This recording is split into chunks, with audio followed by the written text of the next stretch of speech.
So now I'm going to show you how to enter draft components into an IEP if you are a service provider and not the case manager.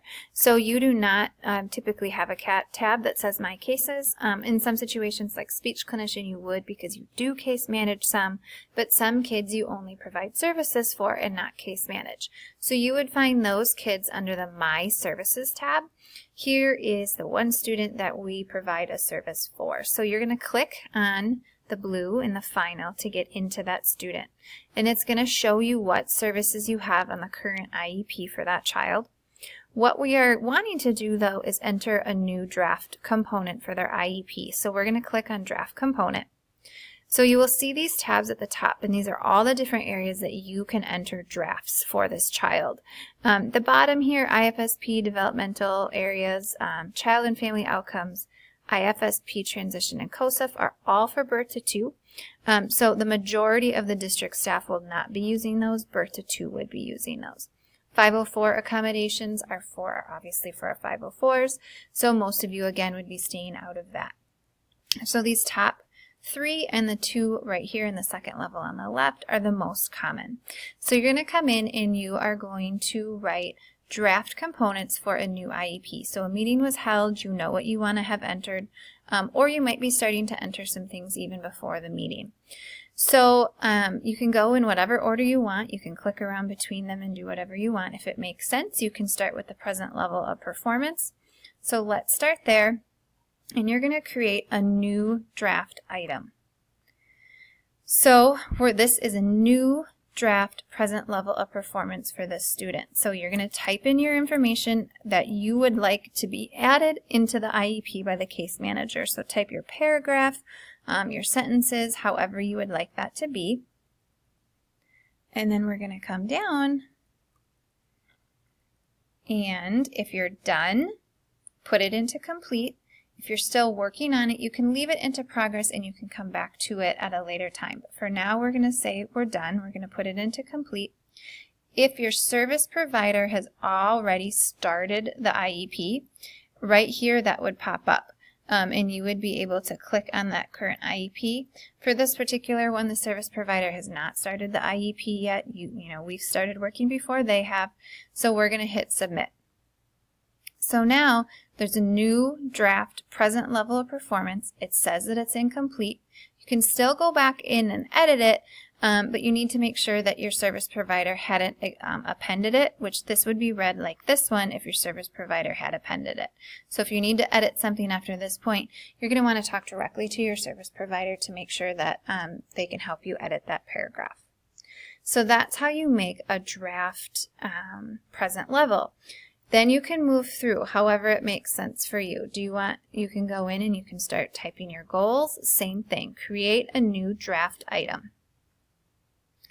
And you can type in their goal. And their objectives would be down here. And if you need more objectives, submit and add more objectives, and those will pop up. And also select a goal area. You're going to want to select that.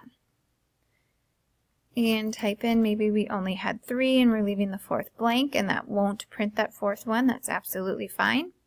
You've completed it, so put it into complete. Again, if we had the IEP already started, you could select an IEP. Then you can hit submit and display goal list, and you're going to see the goal that you entered.